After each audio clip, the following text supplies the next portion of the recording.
جب وہ گاؤں کے آدمی کے ساتھ سبزیاں ترکاریاں وغیرہ لے کر کیمپ میں کچھ روز پہلے آیا تھا، اس وقت عمران کو صرف لنگر خانے کے 2-3 سپاہیوں نے ہی دیکھا تھا۔ وہ اب اسے نہیں پہچان سکتے تھے کیونکہ اس وقت اس کے جسم اور چہرے کا رنگ نسواری تھا اور اس نے جسم پر صرف ایک تہ بند لپیٹ رکھا تھا اور سر پر جانور کے پروں والی ٹوپی تھی، جبکہ اب وہ کلین شیو تھا۔ اس نے قمیض پتلون پہن رکھی تھی اور آنکھوں پر سیاہ چشمہ لگایا ہوا تھا اور بال بڑے سلیقے سے بنائے ہوئے تھے اور ہاتھ میں بریف کیس تھا۔ عمران لنگر خانے کے سامنے سے گزرتا بارکوں کے پاس آیا تو اس نے دیکھا کہ ایک فوجی افسر فوجی چال چلتا اس کی طرف بڑھ رہا ہے۔ عمران رک گیا۔ فوجی افسر تیز تیز قدم اٹھاتا عمران کے پاس آیا اور ہاتھ آگے بڑھا کر انگریزی میں کہنے لگا، سر میں captain Chandra Shekhar camp commander آپ کو اپنے کیمپ میں خوش آمدید کہتا ہوں۔ عمران نے ہاتھ ملاتے ہوئے بڑے وقار کے ساتھ کہا، میں داس گپتا ہوں، chief officer central military intelligence service of India. Camp commander Chandra Shekhar نے بڑے معذرت برے لہجے میں کہا، سر آئی ایم سوری کہ ہماری گاڑی جیٹی پر لیٹ پہنچی اور آپ کو یہاں تک پیدل آنا پڑا۔ کمانڈر عمران نے کہا، نو پرابلم، یہ بتائیں کہ نیوکلیئر لیبارٹری کا کام کیسا جا رہا ہے۔ Camp commander captain Chandra Shekhar Imran کے ساتھ آہستہ آہستہ چل رہا تھا اور بڑے رکھ رکھاؤ اور ادب آداب سے گفتگو کر رہا تھا۔ اس کی ایک وجہ تھی، وجہ یہ تھی کہ انڈیا کی سینٹرل انٹیلیجنس ایجنسی والوں سے تمام فوجی اور سول افسر ڈرتے تھے۔ انٹیلیجنس سروس والوں کو حکومت نے وہی اختیارات دے رکھے تھے جو کسی زمانے میں ہٹلر نے گسٹاپو پولیس کو دے رکھے تھے۔ ان لوگوں سے وزیر بھی اندر سے خوف کھاتے تھے کیونکہ یہ لوگ جس کے خلاف ذرا سی بھی رپورٹ لکھ دیتے تھے اس کے خلاف حکومت فوراً ایکشن لے لیتی تھی اور اسے معطل کر کے اس کے خلاف محکمانہ تحقیقات شروع ہو جاتی تھی، اور بعض حالتوں میں زیر آتاب افسروں کو نیشنل سیکیورٹی کے پیش نظر گرفتار بھی کر لیا جاتا تھا۔ چنانچہ یہی وجہ تھی کہ camp commander captain Chandra Shekhar Imran سے دب کر اور بڑے ادب سے گفتگو کر رہا تھا۔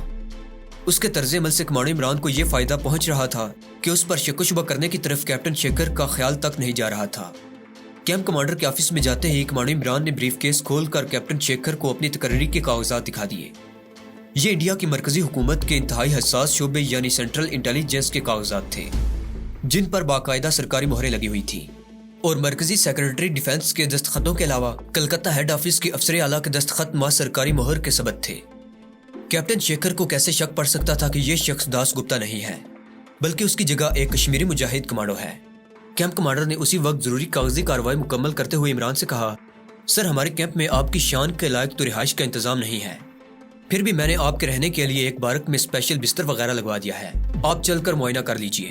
عمران بڑا ہوشیار کمانڈو تھا، اس نے کہا، یہ باتیں بعد میں ہو جائیں گی، سب سے پہلے میں نیوکلیئر لیبارٹری کے سائنسدانوں سے ملنا چاہتا ہوں۔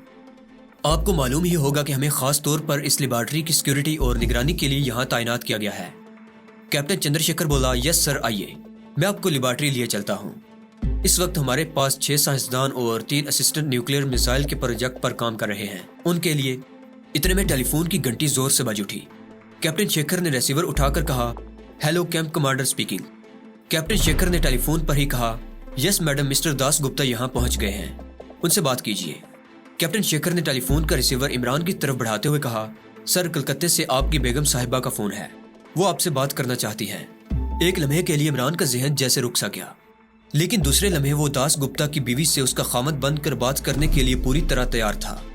اس نے ریسیور قریب لاتے ہوئے اور جان بوجھ کر ذرا کھانستے ہوئے کہا، ہیلو ڈارلنگ، میں تھوڑی دیر پہلے پہنچا ہوں۔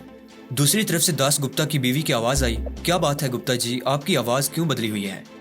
عمران نے تھوڑا اور کھانس کر کہا، سفر میں الٹ پلٹ چیزیں کھانے سے گلا تھوڑا خراب ہو گیا ہے، تم سناؤ گھر میں سب ٹھیک ٹھاک ہے؟ تو دوستو، یہ تھی ہماری آج کی ایپیسوڈ۔ امید کرتا ہوں کہ آپ کو ہماری کہانی پسند آئی ہوگی۔ جانے سے پہلے اس ویڈیو کو لائک کیجیے اور شیئر کرنا مت بھولیے۔ کمنٹ کر کے بتائیے کہ آپ کو ہماری ویڈیو کیسی لگی، اور اگر ابھی تک آپ نے اس چینل کو سبسکرائب نہیں کیا تو اسے سبسکرائب کیجیے اور بیل آئیکن دبا کر آل نوٹیفیکیشنز آن کر لیجیے۔